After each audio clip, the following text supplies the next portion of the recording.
Hello, loves, and welcome back if you are a returning guest.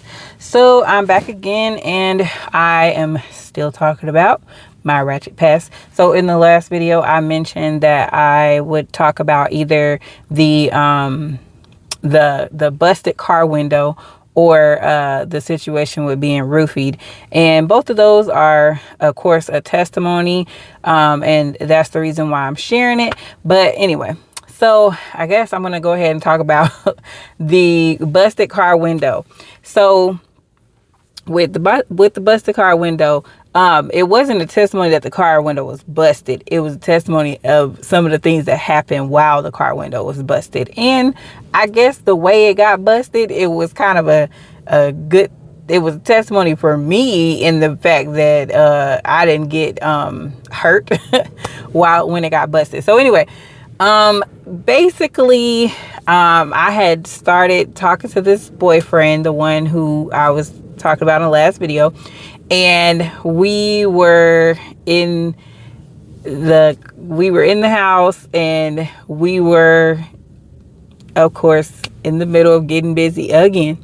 And his ex-girlfriend, she came by the house and she wanted him to open the door. And so he, of course, told her no. But the thing is, he couldn't open the door because his mother had the way that the door was made. It's like the screen door, like you have to have a key to lock the door from the inside and to lock the door from the outside. So even though the regular door was unlocked, the screen door was locked. So he couldn't open the door either way. And so she got mad because she thought that he was, he had moved on, or she found out about me or whatnot. And so she figured that he had moved on. So she was upset about it.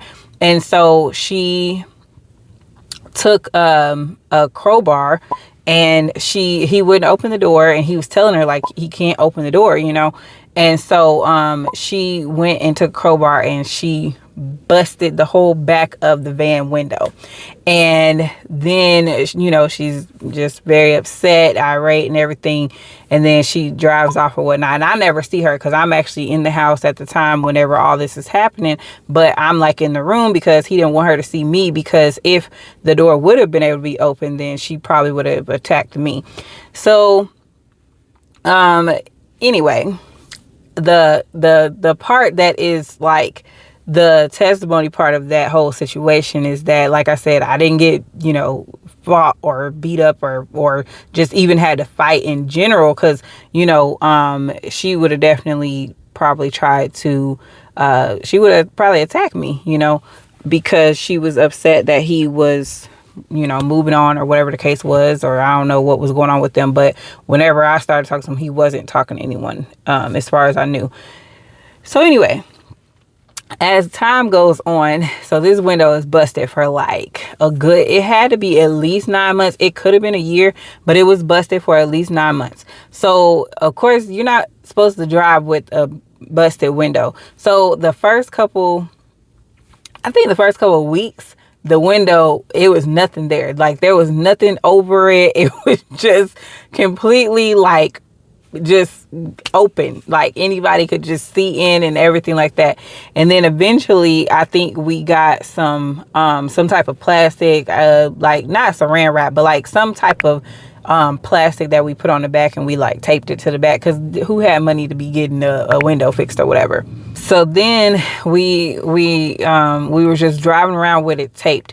And this is the parts that like I'm just like, man, like when I think about it, like God is good, because it was so many things. It was so many things that I could have gotten in trouble for, that I could have gotten, like so many things could have happened that did not happen. And even though I was living a life of sin and wretchedness and just was not even concerned about the things of God. Like I knew who God was, but I wasn't living for him. Of course, if you look at everything from my lifestyle, like I wasn't doing anything that was like, resembling that I knew the Lord. And so when I think back, I'm just like, oh my gosh, like, wow, Lord, like you cared that much that even in that part, you knew how the things that were happening then could affect the things that are happening in my life now. And you saved me from that. You protected me from that. You kept me even in the midst of all that. And so this is why I say it's a testimony. It's not the fact that like, oh yeah, I was out here, I was acting a fool and and then God just protected me. No, it's like, this is really a testimony, because had I not been, had the Lord not had his hand on my life, even at that time, and had he not protected me, even in this time, this stuff could have led over into my life even now. And so anyway, we were driving around. I was driving the van most of the time. And then, man, I know for sure that I got stopped more than once because of the window. Right. And so, we got stopped. There was the police came, my boyfriend was on parole. So, he wasn't even supposed to be driving. And then, there was, sometimes people had like something like weed or something in the car. Like we were smoking weed, we were drinking and stuff, not drinking like in driving, but you know what I'm saying? Like, how you go out and you're drinking and stuff and then you drive home or something. Yes, I had done that before, but at the time it wasn't that I was like driving around drinking, but it's like, how you have, like you just went and got some alcohol or something. And, so there was one time that I remember that I was driving the van and I got pulled over, and it was like some girls I want to say it was some girls from work. Like, I think I was working at one of the jobs at the time, and there were some girls from work, and we were like hanging out. Or actually, I don't think we were hanging out. I think I was taking them home from work. No, I don't know what was happening. I was either taking them home from work or I was taking them somewhere. There was some reason why I was taking them somewhere. They didn't have a car or something. Maybe they didn't want to get on the bus, whatever. For some reason, I was taking them somewhere and the cops pull us over. And I'm like, oh man, like, dang, not again. Cause this is like, I don't even know how many times I didn't got pulled over. And so this particular time, I'm like, not again, like thinking in my head, like, not again. So the girls start getting nervous and they're like, oh my gosh, I got a warrant. I'm like, wait, what? You got a warrant? Like, what you mean? Some of them had like weed on them. I don't know if they had other stuff on them, but I know that they had weed. They weren't supposed to have weed. I think one time somebody even had a, metal piece. And I don't know what all I can say on YouTube and stuff. So if y'all hear these like words that I'm making up for stuff, you know what I'm talking about. But yeah, I think one of them even had a metal piece on them. And then, they had some Mary Jane. And I was like, so I'm sitting here waiting for this cop to come up, and they're like panicking and all this other stuff. And I'm thinking like, wait, because I'm driving. So, if it could all fall on me because I'm the one who's driving. And they didn't tell me that they had all this stuff going on. You didn't tell me you had 3 warrants and, this person got a warrant, and it was about 4 or 5 of us in the car. And so, they didn't tell me that they had warrants. They didn't tell me that they had all of these different things that were like happening or whatever. So the cop comes and he, runs my stuff because I'm the one who's driving. And thank God that I don't think he checked the rest of their stuff, because if he would have, they would have went to jail. And not only would they have went to jail, but I probably would have went to jail too, because of the fact that I had them in the car and because they had things on them that they weren't supposed to have, but I'm the one who's driving. So I would have gotten in trouble for that. So I was just like, and it was all, we got stopped because of the window. So then like another time, it was just like, I think it was me and my boyfriend, and he was driving. I think it was like a time when he was driving. He wasn't supposed to drive because he didn't have his license, or I don't know, parole or something. I don't know. They take your license, or I don't know what the case was, but it was somewhere he wasn't supposed to be driving. And then, it was like we got stopped, and then I ended up, the cop allowed me to take over and drive because he technically wasn't supposed to be driving. And it's good that they didn't like arrest him or anything like that because he was on parole. So it's like, I think parole is like worse than probation. So like you only get so many strikes when you're on parole. So it was like another time where that happened. It was like I got stopped so many times. It was just like I got used to getting stopped just because the window was busted. But like I said, we didn't have money to like go and fix the window or whatnot. We didn't know anybody who could do it. So we just had to kind of ride around with it. Now, also, mind you, we're in Wisconsin in the middle of winter. So, winter in Wisconsin is brutal. It is cold. It's beyond cold. It is freezing. And like, it takes a long time to warm up your car and all that. And imagine not having a window and having to deal with that. So yeah, it was just crazy. And I just remember several times getting stopped. And it was just like every time that I would get stopped with this doggone car, just because of the window, they would stop us and they would say, you're not supposed to be driving like that. And I'm like, I'm sorry, I didn't know, blah, blah, blah, whatever. And every single time that I would get stopped, it will always be somebody in the car with me. And this is why you have to be careful who you are around. The word says bad company can corrupt good character. And I'm not saying that I was in the best of character at the time. I was smoking weed and drinking and hanging out and partying just like they were, but I was not doing I didn't have warrants for this and that. I didn't have warrants for fighting and warrants for doing whatever they had their warrants for. And so and even just in that, it was a lot where I did get corrupted in certain ways where it was like things that I would have never thought to do that I was doing because I was hanging out with certain people. And so anyway, like I said, everybody has their good and bad, but definitely the word says bad company can corrupt good character. And that's what was kind of happening because I didn't know nothing about none of this. I didn't know nothing about riding around without having a license. I didn't know nothing about riding around with, things on you that you ain't supposed to have and like all of that stuff. And like, yeah, it was a whole new world for me.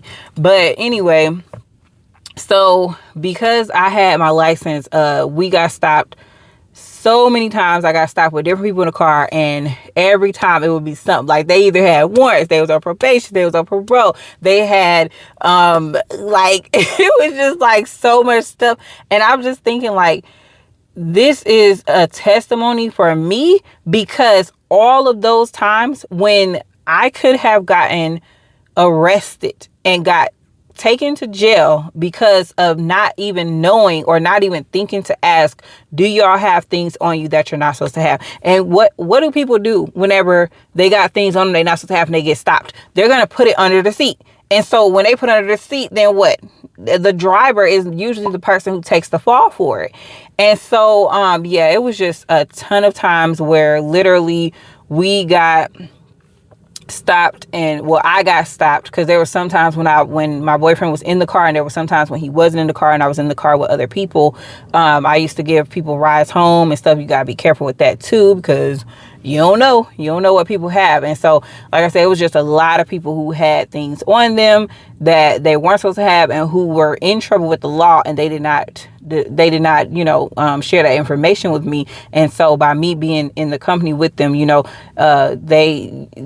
could have gotten in trouble as well. And so, yeah, it definitely was a testimony that the Lord protected me from getting arrested and going to jail. And then it's easy to steal a car, but just to even have that window out as long as it was, and like nobody broke in, nobody stole the car, just things like that. Like, I'm just grateful that at that time, like, nobody ended up just cutting that little plastic and just getting in there, because how easy is it to just cut the plastic? People break windows. And so they didn't cut the plastic and get in, and thankfully all the times, I mean, I'm probably sure I probably can remember at least maybe like 5 to 8 times that I got stopped with that window being gone. And I, one of the, like a couple of the times when it first happened where there was nothing on it,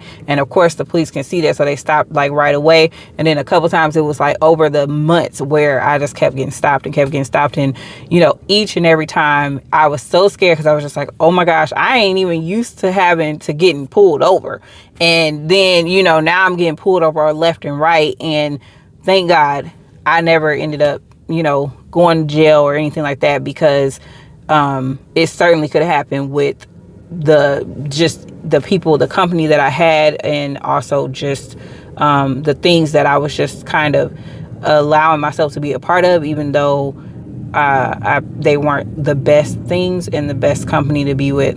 And so anyway, yeah, that's just basically what I remember about the busted window. And when it first happened, I was just like, seriously, like, this chick just busted the window. But I didn't say anything because I didn't really know exactly what was going on. And me and him, we were just like, we had been talking for a little while, but it was just like, I don't know. And of course they always say, oh, she's just jealous and blah blah blah. And of course, I mean, obviously she was very upset, but thankfully she wasn't able to get to me because of the door being locked. And so that's why I say, like, even that is just like, if the door was not locked, she would have probably came in there and I would have been fighting and not even know what I'm fighting for, like, or what is going on, or who are you, or just whatever. And so, and then I'm not gonna lie and say that I'm a fighter. I don't fight like that. So, and then she did,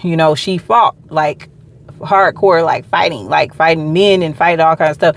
And so, yeah, that would not have been a good fight for me, because yeah, that's not my type of thing. So, all in all, that is, yeah, thank God for protecting me through all of that. Definitely just watch the company that you keep, because it is true. They say one bad apple can spoil the whole bunch, and that's definitely true. And then on top of that, the word says bad company can corrupt good character. And so even if you have it in your mind to do good things, but you're around the wrong people who are doing those bad things and evil things and stuff, then, it can corrupt your character. And so that's all I really have to say about that. But yeah, just watch the company you keep. And, don't ride around with a busted window if you can help it. If if you have the money, definitely get it fixed, because you definitely will get pulled over. And I'm just so grateful that I did not get arrested or anything else that could have happened from that situation. So yeah, anyway, that's all I got for today. I'm gonna come back and tell about this roofie situation. I'm trying to remember like all of what happened, because and then also, I have some other things that I'm going to eventually come out and talk about as well. But I was like, let me just go ahead and talk about this one, because this one is not as crazy, I guess, as some of the other ones. So I was like, okay. But yeah, so come back, hear more of my life stories and testimonies and things like that. And I'm just grateful that the Lord has saved me. He redeemed me. He changed me. And I hope that he does the same for you, and that you are able to come to know the Lord and be in a better place than what you are now. And I hope and pray that you don't look like what you've been through the same way I don't look like what I've been through. And yeah, I'm just grateful. So anyway, thanks for tuning in. Remember to like, comment, and subscribe, please. All right, bye, loves.